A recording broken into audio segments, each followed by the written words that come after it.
So we are continuing the halachot of Orach Chaim in the Mishnah Berurah Siman Chet, the laws of Tzitzit, based on the Klalei Psak and the Minagim of the Sfaradim, and particularly the Moroccan communities.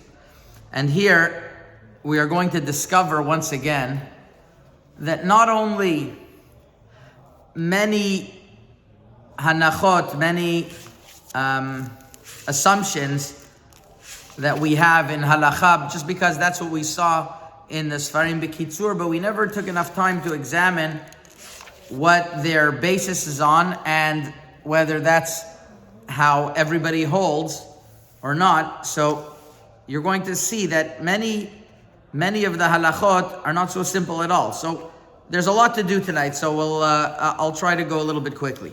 Number one, Sif Aleph, Itatev b'tzitzit v'yivarech me'umad. Okay, you should do the bracha of tzitzit standing. Seder atifato. How do you put on your talit? So says the Shulchan Aruch, kederech bnei adam shemitkasim beksutam ve'oskim b'melachtam pe'amim bekisui rosh, pe'amim begilui rosh. So the way that you put on the talit is the same way that people wear a beged. V'nachon shichaseh rosho batalit. It is proper to cover your head in the talit. Now, I don't know about you, but when I was younger, I would open up different sidurim or different halacha books, and they have pictures how to put on your talit. And basically, they tell you to bundle up the whole talit in a scarf and to put it on your head and not to go at all on the body, and to put it one way and put it the other way. And that's how the talit goes on somebody's, that's how somebody makes the bracha of atifata talit. And I've seen many Sfaradim do that, and included in the Sfaradim, I've seen many Moroccans also do that. And that is not at all how, if you take a look, how the Moroccan Poskim and the Moroccan minhag was to do the bracha of atifata talit. The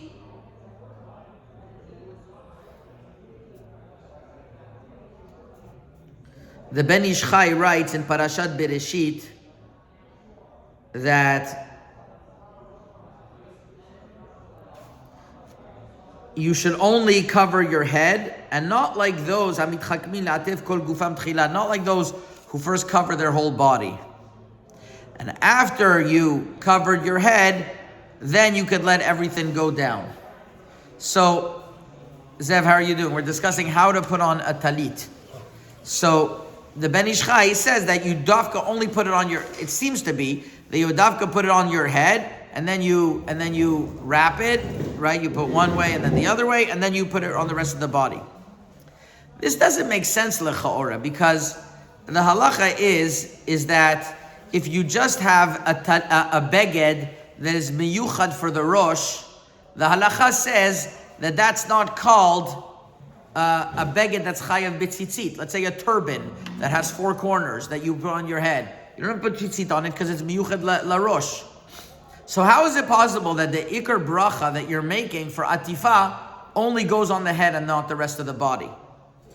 So the truth is that I found, I didn't know this, but I wrote it when I wrote about this in Magen Avot, in Siman Chet, I wrote clearly that the minhag was not to put it only on the head, but rather we put on the head and on the rest of the body, and that's how we wrap. So I found afterwards that the Rav Yaakov Hillel has a tshuva about this in Siman Aleph Od Chet. And he says that there's no hechrach from the Arizal that you dafka have to be otef rosh bilvad. So I don't know what the yishuv to this is, but it's also going to be a problem. You say the bracha, and then there's psukim to say. A lot of people say psukim. So it's a hefsek because you haven't put it on your body yet. So why shouldn't that be considered a hefsek? Either way, our minhag is not to put it on the head only. And not only that, I found that even Rav Yaakov Hillel is of the opinion that there's no smach in the Arizal to do that.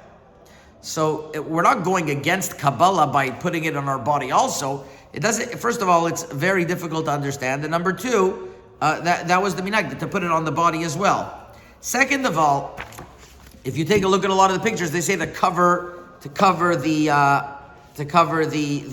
face, and that's also something that if you take a look at.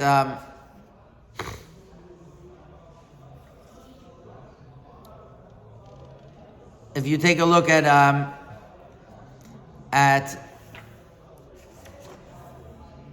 the Sefer Yechavedat Chazan Chele Gimel, he says that we would cover the face until our mouth when we put on the talit. So we would cover our face and we would put it on our whole body. So that's a little bit different by Edut HaMizrach. They're only going to cover the head and they're going to leave the face uncovered.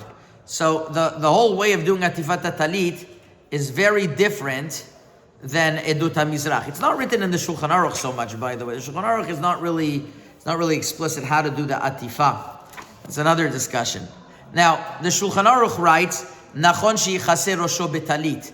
This is just a side point. It's a tangential point, but it's known that anybody who covered their head with a talit during tefillah would get a smack. They had no right covering their head the talit because it was a sign of a person being of a rabbinic figure that got smicha, and smicha was actually kipshuto. They covered your head, and only the chachamim, the known chachamim, wore a talit on their head.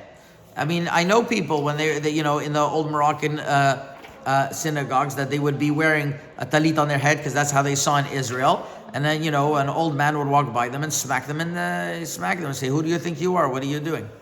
So I asked this question to Rabbi Elyashiv. I said that if the whole reason is because it was symbolic, and nowadays that you don't have that anymore. Everybody is together, and nobody really gives great chashivut and great significance to the fact that the head is covered. It's not a symbol or a sign anymore. So maybe wearing a frock nowadays, if for some people is considered a sign of smicha or something. Baruch Hashem, in LA we don't have that magefa that everybody has to think they have to wear a frock. Even the many great rabbanim over here don't wear frocks. But it relieves a lot of the pressure over the younger ones, the younger rabbanim. But nowadays there isn't such a concept of covering the head is a siman.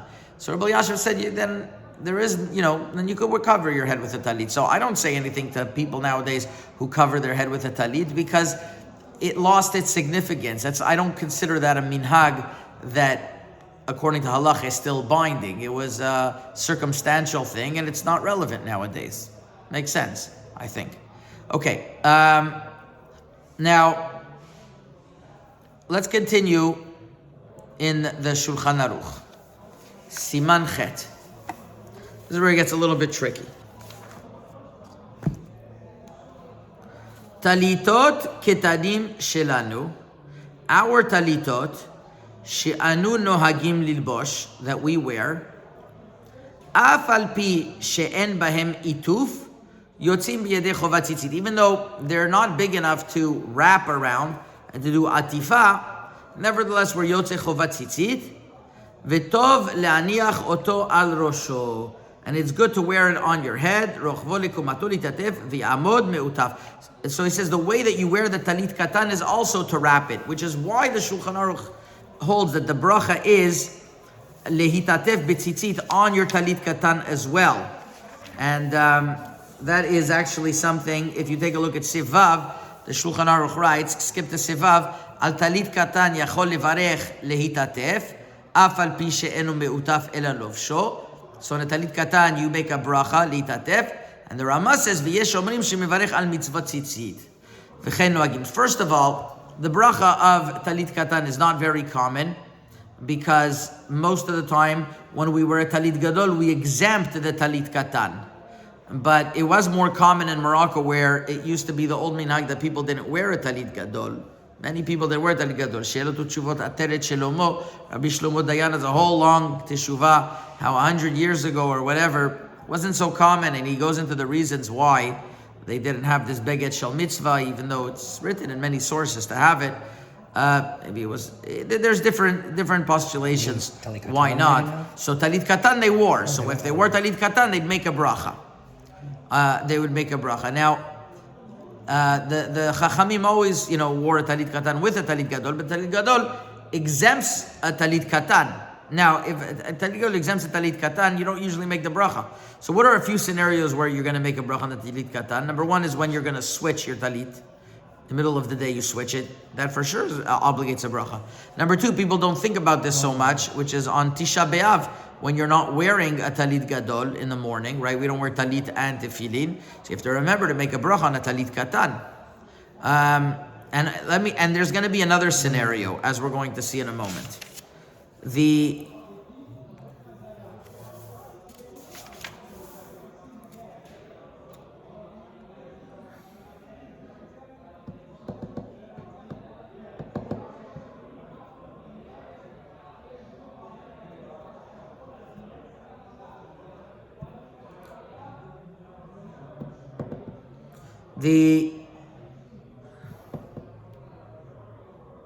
Before we get to the scenario that I want to speak about when to make a bracha, I want to get to a few more details. Siv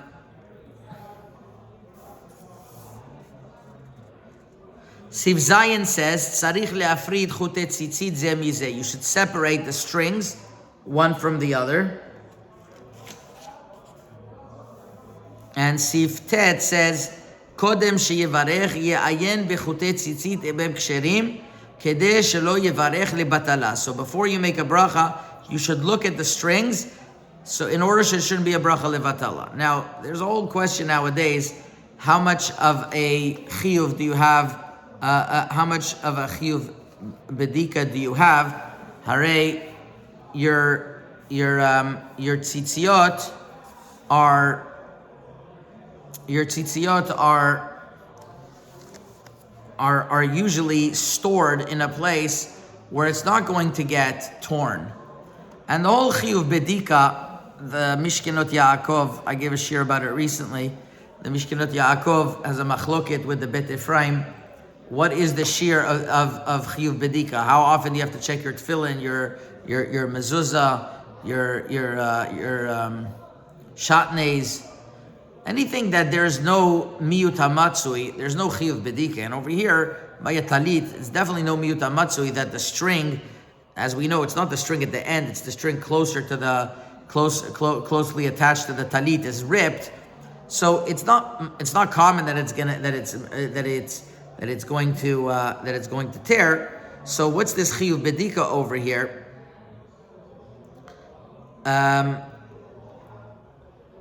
So the Mishnah Berurah in Sif Katan Chaf Bet says, since there is a chomer of lo tisa of a bracha levatala, we were machmir to be bodek. But if according to that, if you're wearing many begadim, so if one is not kosher, the other one is kosher, you don't have to worry. So over here too, you're wearing talit katan and talit gadol. The bracha is going on either one of them. You don't have to be as machmir. But the achronim say you should check them all because we don't rely on a chazaka because it's not called a good chazaka. Either way, the Poskim say if it's something where it's wrapped very well, it's not going to be a problem. And Rabbi Yosef Mesas in Shelot Utshuvot, Ma'im Chaim Orachaim Siman Yudchet, writes that even on Shabbat, even if you're allowed to separate if they're a little bit tangled, if they're too much tangled, you should be careful. But the actual bedika, it seems to be that people try to do as much as they can, but I'm just saying there's no mamish same chiyuv bedika as there used to be. That's all I want to bring from this halacha, that it's not as much of a chiyuv bedika as it used to be. Okay, let's get to Let's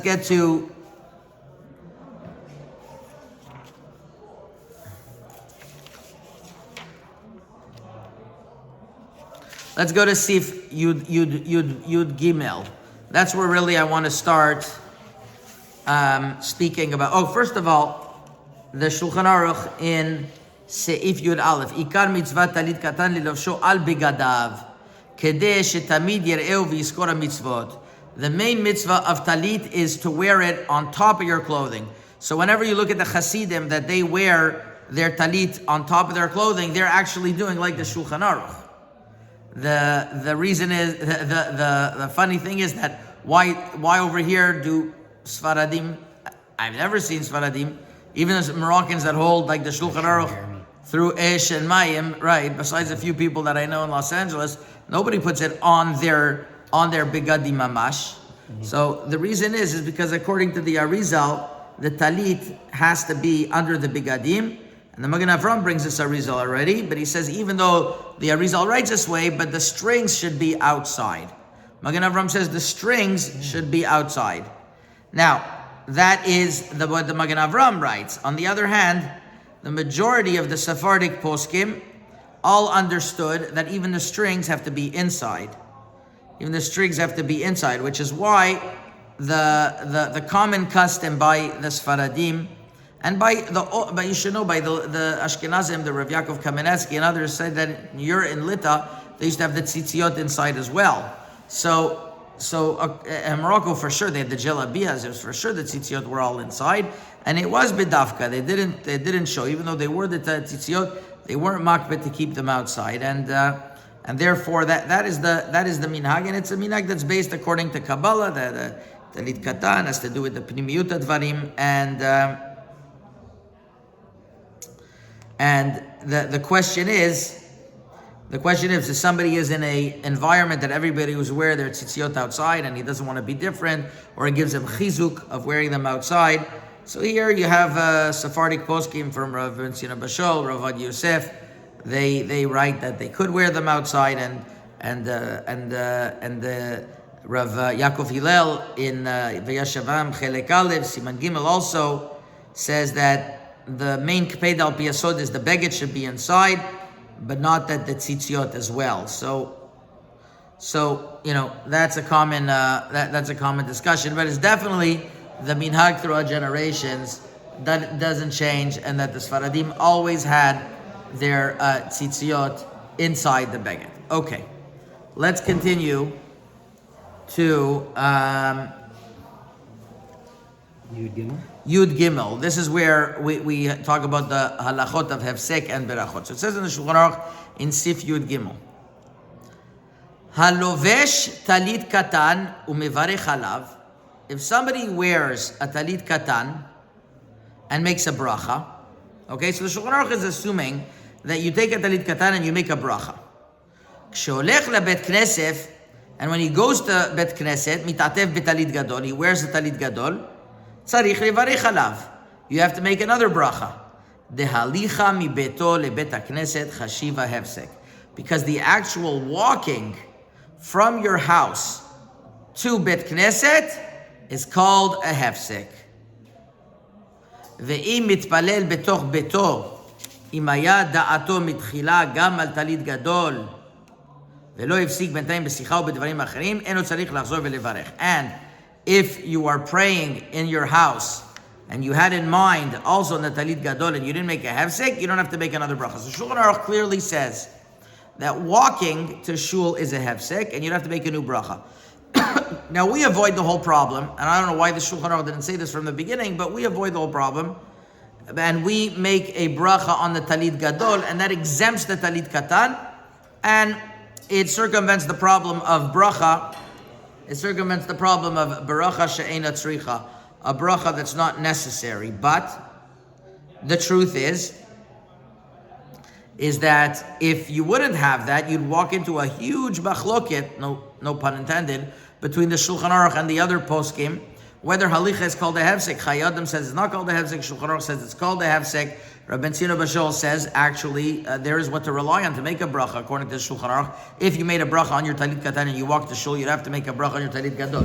Now, as I mentioned, it is not so common. Hello, Shlomos. It's not so common to make a bracha on your talit katan if you know you're going to Bet Knesset. But let me give you a few scenarios. There are some people that wake up very early in the morning They have a schedule. They wake up at 4:30 in the morning, and they don't pray until 7 or 7:30 in the morning. They learn for a few hours beforehand. Now, why should their bracha of the Talit Gadol exempt their bracha on the Talit Katan? Already there's a massive hefsek of a few hours over here. Imagine, you made a bracha on your Talit Gadol to exempt your Talit Katan that you wore 3 hours ago? Bishlema, if you wake up and you wear your Talit Katan and then you have to walk to Bet Knesset, the Talit Gadol exempts that. But here you have a massive hefsek in between, and the Poskim don't give a clear gather to what's called a hefsek. But to me, it's clear that a few hours is called a hefsek. Not only that, I used to have a schedule that I would wake up, I would have to do carpool with the kids and go back and daven at a later minyan. Like five years ago or something, I had such a schedule. So now that I'm thinking about it, I really should have made a bracha on my Talit Katan. And it's not called a hefsek, Hare, because I'm doing halicha, and according to Shulchan Aruch, that's I have many reasons why it's not a bracha she'en tzricha. Number one is that my Talit Gadol is not going to exempt my Talit Katan that I do all these hefsekim for. And number two, halicha itself is called a hefsek, so it's not like it's a question of a bracha levatala here. And I have a real legitimate suffix why I'm doing it, because it's a hefsek, so it's not a bracha levatala. It's not called a bracha she'en tzricha because I'm doing it to be yotzei suffix. So especially, I think if a person is going to have a big hefsek, he should have to make a bracha on his Talit Katan before he goes. And what's the bracha on the Talit Katan? So I told you, even though Shulchan Aruch says litatev b'tzitzit, but I think the minhag of most was al mitzvah tzitzit, because we're not really mitatef. But Rav Ovadia Yosef says it's a good thing to be mitatef and say the bracha litatev b'tzitzit if you want. But once again, it's mashma that Rav Yechavidat Chazan, Rav Chazan, a great Moroccan Rav, writes that really you should make the bracha of al leitatev, but it seems to be the minhag is to make al mitzvah tzitzit, like it's written in all sidurim. You open up all old Moroccan sidurim, it all says to say al mitzvah tzitzit, and the Shulchan Aruch wouldn't disagree with that if he knows that you're not doing a yitatef. But so that's a little bit tricky. But we do the bracha of al mitzvah tzitzit. I do bracha mitzvah tzitzit like on Fridays when I'm switching talit katans. I make that bracha. Well, when you're switching a talit katan, you have to make. I don't do that. That's pashut, because that's pashut. You didn't exempt the other talit that you're wearing. In the middle of the day, you're switching a talit. You only had kavan on your talit, and you made a bracha on your talit on this talit, not on the other talit. Yeah. Halacha. In the bathroom, were we talking about that, or were we finishing? What do you mean?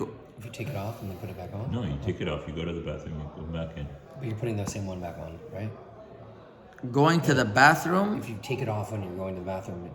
No, that's not such a big hefsek. But I changed one for work, so I didn't know. Because it's also not called the hefsek. It's not like tefillin, because a talit you're allowed to wear in the bathroom. So it's not like there was a real hefsek. Right, you're allowed to wear talit. Even that you didn't, it's a minor time. Yom it's not. There's an hour, 2, 3 of. So Yom Kippur, if you would take off your talit gadol after an hour, they say the Chazon Ish. They saw the Chazon Ish during Yom Kippur. He took off his talit, and on the way back, he didn't make a new bracha. So even though there was I don't know, they say there was a long hefsek, but I think that if it's like 2 hours for sure, and even an hour, you're getting into a danger zone. There's no clear hagdara to this. Okay, once again, tefillin is much easier, because tefillin, if you're not allowed to go to the bathroom with tefillin, which you're not, it's a clear hefsek. You made a hefsek, then you for sure have to make a bracha when you wear your tefillin again. There is a machloket about that as well, but the pashtut halacha is that you'd have to make another bracha. What? We're going to get to tefillin eventually. Okay. I don't think it makes a difference. Okay.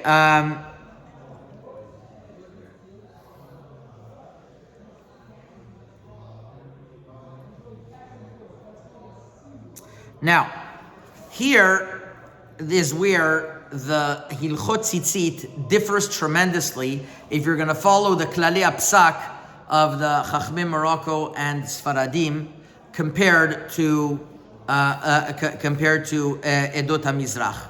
And this is we're gonna see a few nafkaminot. The first one, Yud Dalid. Im pashat talito.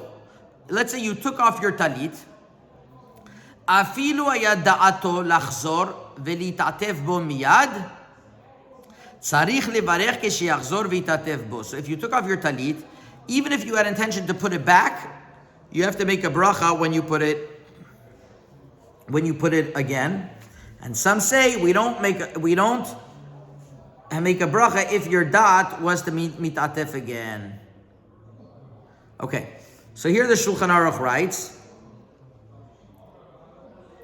when you take off the talit gadol, when you take off your talit, that's already showing a half sik. That's already showing a half sik. Here you have the Sefer Torot Emet of Rabbi Rafael Berdugo writes that the halacha is like Maran over here. Even though you would think, what? I never heard this before. And Kaf HaChaim says there's a safek brachot le'akel. Then you don't make a new bracha, but Torot Emet says you make a bracha also. There's a sefer called Rina B'Tfilah from Rabbi Baruch Avraham Toledano, they called him the smaller Rabbi Baruch Toledano in Meknes. He was at the time of Rabbi Rafael Baruch Toledano, Rabbi Baruch Zrir. And in Siman Yud Chet, in Rina B'Tfilah writes, Im miyad ba lo nifseka birkato. In other words,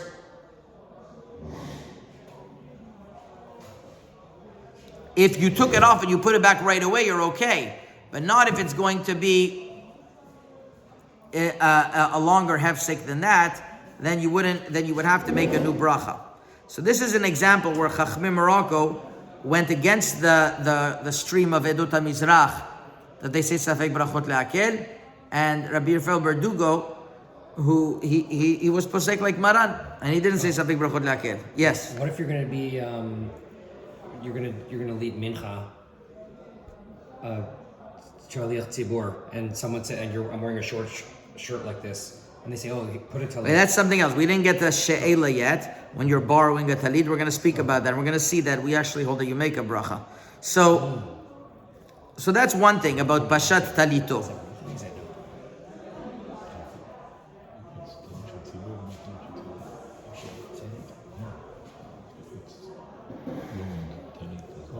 Once you take off your talit, you would have to make a new bracha.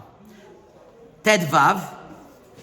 Im nafla talito shelo b'mitkaven v'chozer u'mitatev tzarich levarech v'hu shenafla kula. If your talit fell, happens all the time, the Shulchan Aruch holds that you have to make a new bracha.